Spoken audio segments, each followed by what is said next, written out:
Sex ఇష్యూలో interrogations పిలిచినప్పుడు గీతామాధురి మానసిక స్థితి ఏంటి? నా స్థితి నేను బిందాస్గా ఉన్నాను.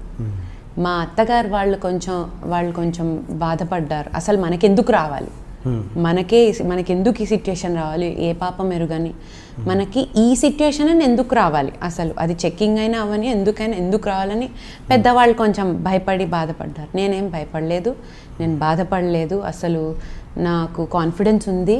మనం తప్పు చేయనప్పుడు మనం భయపడక్కర్లేదు. మనం తప్పు చేస్తే ఏమన్నా ఇవన్నీ డిస్కషన్స్, అసలు తప్పు చేయలేదు మనం ఎప్పుడు, మనకు తెలియక ఆ జోలికి కూడా వెళ్ళినప్పుడు అసలు ఏ రకంగా భయపడాలి, ఏ రకంగా ఎవరైనా మనల్ని ఏం చేస్తారు అనేదాన్ని నేను బాగా నమ్ముతాను. దట్స్ వాట్ మా పేరెంట్స్, మా గురువులు అదే చెప్పారు. మన సైడ్ నుంచి ప్రయత్నం అంటున్నాం, మన సైడ్ నుంచి ఎటువంటి లోపం ఉండకూడదు. ఆ తర్వాత ఏం జరిగినా అది డెస్టినీ. మనం తప్పు చేస్తే భయపడాలి. సో తప్పు చేయనంత వరకు లైఫ్లో అసలు భయపడద్దు. దట్స్ వాట్ నేను అనుకుంటున్నా. సో నేను భయపడలేదు. నాకు తెలుసు కదా, నాకు నిజాలన్నీ తెలుసు, నాకు ఈచ్ అండ్ ఎవ్రీ పాయింట్ తెలుసు. నాకు ఎంత కాన్ఫిడెంట్గా ఎలా చెప్తున్నా అంటే each and every second we try to stay in touch, we know about each other very well. మేము ఏది దాచుకోము. సో అది హ్యాపీ మూమెంట్ అవనండి, సాడ్ మూమెంట్ అవనండి, we keep sending photos and all, we keep making calls and all. So నాకు తెలుసు తను ఎలాంటి వాడు అని. సో నాకు ఆ కాన్ఫిడెన్స్ ఉంది. అంటే ప్రతి భార్యాభర్తలు కూడా అంటారు, తనకు నాకు తెలిసిన సీక్రెట్స్ ఏమి ఉండవు, ఒకరికొకరు తెలుసు. ప్రతి ఒక్క భార్యాభర్త అలాగే ఫీల్ అవుతారు. అవును, ఫీల్ అవుతారు.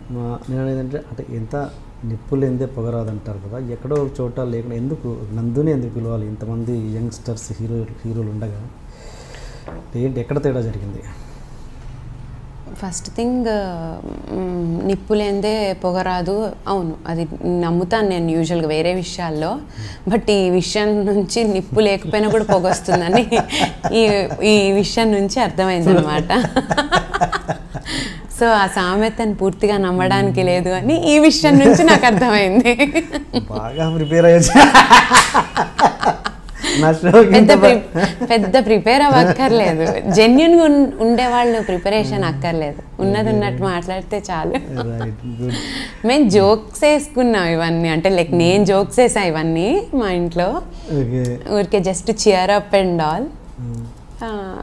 ఈ టాపిక్ వచ్చిందా నందు దగ్గర? టీఎన్ఆర్ షోకి వెళ్తున్నాడు, ఈ టాపిక్ ఖచ్చితంగా తీస్తాడు అని. అంటే మాకు ఎలా అయిపోయిందంటే,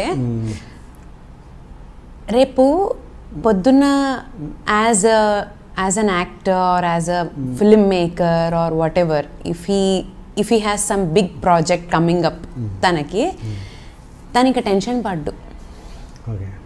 అంటే ఈ సిచ్యుయేషన్ అంతా కూడా మమ్మల్ని ఒక రకంగా హెల్ప్ చేసింది. మేము ఆల్రెడీ చాలా స్ట్రాంగ్, నేను చాలా స్ట్రాంగ్, మా ఇంట్లో మా అమ్మ నేను చాలా స్ట్రాంగ్. మామూలుగానే మా స్ట్రెంగ్త్ ఎలా ఉంటుందంటే, బేసిక్గా అసలు ఎమోషన్ లేనట్టు పెద్ద ఎమోషనల్ ప్రాక్టికల్ ఫెలోస్ లాగా ఉంటుంది. మా అత్తగారు వాళ్ళ ఇంట్లో చాలా ఎమోషనల్, ప్రాక్టికల్ కాదు అని నేను అనను కానీ చాలా ఎమోషనల్. అంటే ఒక బ్యాడ్ వర్డ్ కూడా మాట్లాడుకోరు వాళ్ళ ఇంట్లో టక్కున. సో ఇలాంటి సిచ్యుయేషన్ వల్ల ఏమైపోయిందంటే ఒక స్ట్రెంగ్త్ వచ్చేసింది అందరి మైండ్స్లో, అందరూ స్ట్రాంగ్ అయిపోయారు. అంటే రేపు ఇంకా ఏదొచ్చినా ఫేస్ చేసేంత స్ట్రెంగ్త్ వచ్చేసింది. సో భార్యాభర్తలు అందరూ అలా అనుకుంటారు అంటే అవును, చాలా. నాకు ఎంతమంది తెలుసు, ఎంత ఓవర్ యాక్షన్ చేసే వాళ్ళు వెనక వెళ్ళి ఏం చేస్తారో నాకు చాలా తెలుసు. ఎంతమంది మోసపోతుంటారో కూడా నా కళ్ళ ముందు నాకు తెలుసు. కానీ నేనేం చేయలేను. మోసపోతున్న వాళ్ళు హాయిగా ఉంటారు, మోసం చేస్తున్న వాళ్ళు బాగానే ఉంటారు. నాలాంటి వాళ్ళే మధ్యలో సినిమాలో బ్రహ్మానందం స్టైల్లో ఉంటారు చాలా చాలా చాలా చోట్ల. సో మేమిద్దరం అది కూడా అనుకున్నాం, నెవర్ ఎవర్ మనం అసలు ఎప్పుడు గొప్పలు చెప్పుకోకూడదు, ఆర్ నాకు నీవన్నీ తెలుసు నీకు నావన్నీ తెలుసు అని చెప్పుకోకూడదు అని. నమ్మకం లేకని కాదు, ఎందుకంటే ఎందుకు మన నమ్మకాన్ని మనలో ఉంచుకుంటే చాలు. 10 మందికి నేను నమ్ముతున్నా, మా ఆయన నన్ను ప్రేమిస్తాడు, నేను మా ఆయన్ని ప్రేమిస్తా, మా ఇద్దరి మీద నమ్మకం ఎందుకు చెప్పుకోవాలి? It has to happen. నేను ఒకళ్ళకి చెప్పడం వల్ల ఇప్పుడు ఫర్ ఎగ్జాంపుల్ నేను మీకు చెప్పాను, మీ ఒపీనియన్ బట్టి నా లైఫ్ డిపెండ్ అవ్వడం అనేంత సిచ్యుయేషన్కి ఎందుకు రావాలి? నాదేదో నాకు తెలుసు, మా ఆయనదేదో మా ఆయనకి తెలుసు అనే సిచ్యుయేషన్లో ఉంటే ప్రూవ్ చేసుకోవాల్సిన అవసరం ఉంది. సో అందుకని ఆ రకంగా చూస్తే నేను చాలా హ్యాపీ. నాకు తెలుసు ఇప్పుడు నేను అది ప్రూవ్ చేయాల్సిన సిచ్యుయేషన్ వస్తే నేను ప్రూవ్ చేస్తానేమో, బట్ అంత అవసరం కూడా రావట్లేదు. బికాజ్ నాకు తెలుసు, నాకు అన్నీ అక్కడ ఏం లేదని తెలుసు. Because each and everything every second we know what we're doing. అది కూడా నేను ఒకవేళ చెప్పాను అనుకోండి, ఫర్ ఎగ్జాంపుల్ మేము ఇప్పుడు నేను టీఎన్ఆర్ గారి ఇంటర్వ్యూలో ఉన్నాను, నేను ఒక ఫోటో తీసి ముచ్చటకి పంపుతాము ఆయనకి. మా ఆయన షూటింగ్లో ఉంటే ముచ్చటకు అక్కడ ఉన్న దాంతో పంపుతాడు. అది నేను చెప్పేసరికి అది తెలియకుండా అనుమానమ్మా వీళ్ళకి అనేలాగా సౌండ్ అయిపోతుంది. సో దానికి కూడా ఎందుకు తావి తీయాలి అని అది కూడా చెప్పాం యూజువల్. ఇప్పుడు ఎందుకు చెప్పానంటే just to explain the situation చెప్పాను నేను. సో అంత క్లోజ్గా మేము అన్నీ మాట్లాడుకుంటాం కాబట్టి, సో నాకు తెలిసి ఆర్ ఐఎమ్ ష్యూర్ ఎటువంటి ఇల్లీగల్ విషయాల్లో కానీ ఇలాంటి విషయాల్లో కానీ నేను కానీ మా ఫ్యామిలీ కానీ ఉండే ఛాన్సే లేదు. నాకు తెలిసి ఎవరు ఉండరు, బట్ దెన్ నేను మా గురించి చెప్పుకోవాలి కాబట్టి నేను చెప్తున్నాను. ఇంకోటి, అమ్మాయికి ఏ అమ్మాయికైనా కూడా ఇన్సెక్యూర్డ్ ఎక్కడ ఫీల్ అవుతారంటే, ఇంకో అమ్మాయి తన భర్త జీవితంలోకి వచ్చినప్పుడు ఏదో అలాంటి ఒక సినిమా హీరోగా చేస్తున్నాడు కాబట్టి పక్క అమ్మాయిలు అన్నది చాలా క్లోజ్గా ఉండడం అనేది వెరీ కామన్. ఇలాంటి విషయాల్లో ఎప్పుడైనా ఇన్సెక్యూర్ ఫీల్ అవుతారా? ఏంటో దేవుడు నాకు ఇన్సెక్యూరిటీ ఇవ్వలేదు. నాకు ఇన్సెక్యూరిటీ ఎందుకో మరి ఈ ఒక్క విషయంలో దేవుడు ఎందుకో నాకు అసలు మా ఆయనను వేరే అమ్మాయితో చూస్తే నాకేదో లోపల బగ్గును మండిపోతాయి, ఇలాంటి ఫీలింగ్స్ ఏం రావు. అలాగని మా ఆయన అంటే ప్రేమ లేదా అంటే ప్రేమ ఉంది, బట్ నాకు నమ్మకం ఉంది.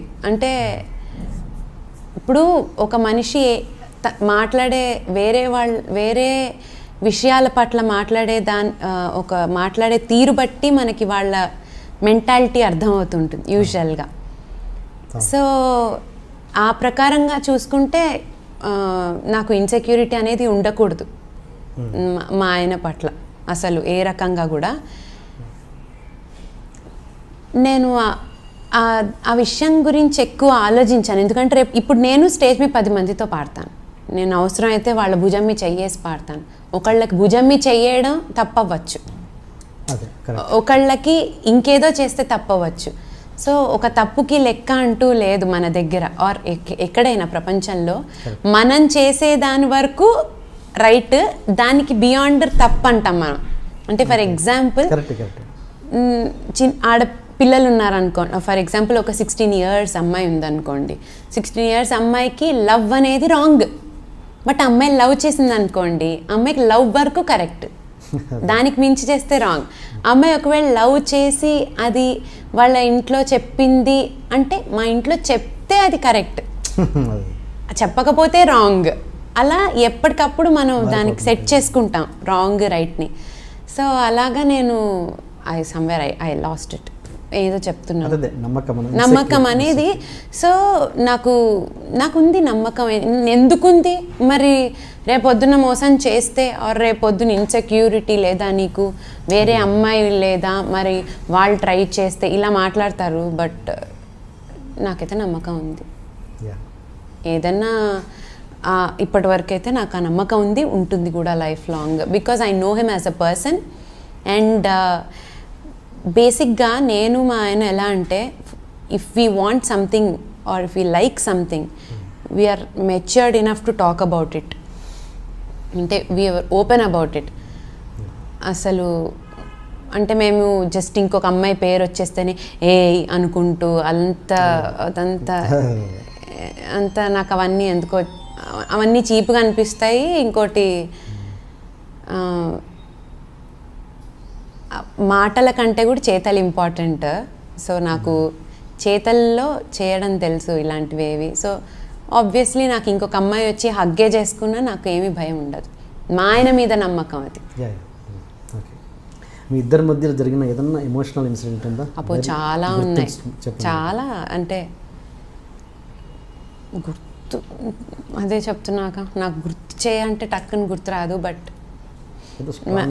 స్ట్రాంగ్గా అంటే నేను మా పేరెంట్స్తో యుఎస్ వెళ్ళాము. తమన్ గారి ట్రూప్కి వెళ్ళినప్పుడు మా పేరెంట్స్ని కూడా తీసుకెళ్ళాం అనమాట. మేము ముగ్గురం కలిసి వెళ్ళాం. వెళ్తే నాకు నందు యుఎస్కి వచ్చేసాడు సర్ప్రైజ్ ఇవ్వడానికి. తను బాలకృష్ణ గారి ప్రోగ్రామ్ హోస్ట్ చేయడానికి వచ్చాడు. సో తను హోస్ట్ చేయడానికి వస్తున్నాడు, కానీ అక్కడికి డైరెక్ట్ వెళ్ళిపోతాడని తెలుసు. కానీ 3-4 days ముందే వచ్చేసి మేము ఒక చోటు ఉన్నాం అనమాట, మా కజిన్స్ ప్లేస్లో, నాగ్గారని మా అన్నయ్య వాళ్ళు. సో వాళ్ళ ఇంటికి వెళ్ళుంటే అక్కడికి సర్ప్రైజ్కి వచ్చేసాడు. అంటే యుఎస్కి సర్ప్రైజ్గా రావడం అనేది నాకు అంటే అన్ని 12-16 hours స్విచ్ ఆఫ్ ఉంటే ఫోన్, తను ఏదో ఒకటి తను చెప్పడం, నేను ఇట్లా ఎడిటింగ్ సూట్లో ఉన్నాను అని చెప్పడం. తర్వాత కానీ ఆ అబద్ధం చెప్పిన ప్రతిసారి తను ఆ ఫొటోస్ అన్నీ తీసుకుని తను వీడియోస్ రికార్డ్ చేసి నాకు తర్వాత ఇదిగో ఐఎమ్ కమ్మింగ్ టు నేను యాక్చువల్గా నేను ఫ్లైట్లో ఉన్నా, హాయ్ కానీ ఇప్పుడు నేను ఎడిటింగ్ సూట్లో ఉన్నానని నీకు ఫోన్ చేశాను అనుకుంటే ఇలా తన వీడియోస్ అవన్నీ చాలా అవి ఎక్కువ ఎమోషనల్ మూమెంట్. అంటే he is a surprise boy, he is lot of surprises. మీరిద్దరు అంటే హగ్ చేసుకొని కన్నీళ్ళు పెట్టుకునేంత ఎమోషన్ ఏదైనా జరిగిందా? చెప్పండి. చాలానే ఉన్నాయి. ఈ పలానా ఒక్క పాయింట్ అని నేను ఒకటి చెప్పలేను. హగ్ చేసుకుని కన్నీళ్ళు పెట్టుకోవడం అంటే సడన్గా వస్తుంది. సడన్గా అమ్మో 3 years అయిపోయిందా, ఇంకొక 10-15 years టక్కున అయిపోతుందా, మన లైఫ్ స్పాన్లో ఇంత ఫాస్ట్గా అయిపోతుందా, అంటే ఈ జీవితంలో మనం ఇన్నేళ్లే కలిసి ఉంటామా అనే అంటే ఇన్నేళ్లకే ఉందా, ఇన్నేళ్లకే మన లైఫా అనే ఒక థాట్స్ వస్తుంటాయి సడన్గా ఏదన్నా ఇంపార్టెంట్ మంచి మూమెంట్లో. అప్పుడు మాత్రం చాలా కళ్ళంట నీళ్ళు వస్తుంటాయి. నందుతూనే వస్తుందా, పేరెంట్స్తో కూడా వస్తుందా? పేరెంట్స్తో కూడా. నాకు పెళ్ళి తర్వాత పేరెంట్స్తో బాండింగ్ ఎక్కువ అయిపోయింది. మేము అసలు ఎక్స్ప్రెసివ్ కాదు మా ఇంట్లో, అంటే చిన్నవి ఏమి ఎక్స్ప్రెస్ చేసుకోం. మా అత్తగారింట్లో చాలా ఎక్స్ప్రెసివ్, అంటే చిన్నది కూడా ఎక్స్ప్రెస్ చేసుకుంటారు. అలాంటిది నేను తెలియకుండా జోక్గానే ఎక్స్ప్రెసివ్గా అయిపోయి ఎక్కువ క్లోజ్ అయిపోయా పేరెంట్స్తో. పెళ్ళి తర్వాత ఎక్కువ మిస్ అయిపోవడం, ఎక్కువ మా పేరెంట్స్ అండ్ నందు ఈ కాంబినేషన్ ఏదైతే ఉందో అది ఎక్కువ ఫ్రూట్ఫుల్గా, ఎక్కువ అందంగా ఉంది పెళ్ళి తర్వాత. అంటే ఇంకా మైండ్లో ఎటువంటి ప్రెషర్, ఎటువంటి వాట్ విల్ హ్యాపెన్. మా పేరెంట్స్ కూడా నా పెళ్ళి తర్వాత చాలా హ్యాపీ, అంటే they are very happy with Nandu. So వాళ్ళు కూడా అమ్మయ్య పోన్లే దీనికి మంచి పెళ్ళి చేసాం, మన సైడ్ నుంచి మన లైఫ్లో చేయాల్సింది కరెక్ట్గా చేసాం అనే ఒక ఫీలింగ్లో మంచి ఫ్యామిలీకి ఇచ్చాం అనే దీంట్లో ఉన్నారు. అక్కడంతా జాయింట్ ఫ్యామిలీలా ఉంటుంది మా అత్తగారు వాళ్ళది. సో మొత్తం అక్కడంతా బాగుంటుంది. సో అలా నాకు ఎక్కువ ఫ్యామిలీ, ఎక్కువ అటాచ్మెంట్ ఎక్కువైపోయింది. ఆల్ 10 years అంతా నేను కెరియర్ ఈ అవకాశం పోతుందేమో అని పరుగులెట్టుకుంటూ నిద్రలో లేచి వెళ్ళిపోయి అలానే చేశాను. కానీ ఒక ఎంజాయ్మెంట్ ఫ్యామిలీలా కూర్చుని హాయిగా అనేది ఈ లాస్ట్ 2 yearsలో ఎక్కువ. అంటే నేను ప్లాన్ చేసుకోగలుగుతున్నాను ఆ వర్క్ని. ఒక 3-4 రికార్డింగ్స్ ఉంటే ఒక రోజు పెట్టుకోవడం అలా. ఆ రకంగా నాకు ఫ్యామిలీ టైం కూడా ఈజీగా దొరుకుతుంది. ఒక 5 years తర్వాత నందుని ఏ స్టేజ్లో చూడాలని మీరు ఇష్టపడుతున్నారు? నిజంగా అది అవుద్ది అనుకుంటున్నారు? అసలు ఎలా చూద్దాం అనుకుంటున్నారు? నేను నందుని ఒక ఫిల్మ్ మేకర్గా, అంటే ఆన్ స్క్రీన్ కనిపిస్తూనే ఆన్ స్క్రీన్గా హీస్ డూయింగ్ ఫైన్. పెద్ద సినిమాల్లో పాత్రలు, చిన్న సినిమాల్లో హీరోగా హీస్ బిజీ. బేసిక్గా or me especially as a person, we measure success only by being busy, not by outer world's opinions or whatever. మనం బిజీగా ఉంటాం, మన పనిలో మనకి టైం లేదా, మనం సక్సెస్ఫుల్. మనం మనకు కావాల్సినంత మనం వేరే చదువుకుంటే చేసే జాబో లేకపోతే మనం వేరే జాబ్లో వచ్చే డబ్బులు ఇందులో వచ్చేసి అంతకంటే ఎక్కువ వస్తున్నాయా, we're successful according to me. So ఆ రకంగా చూస్తే ఇలా ఉన్నా we're very happy, I will be very happy. But I see a very good film maker in him.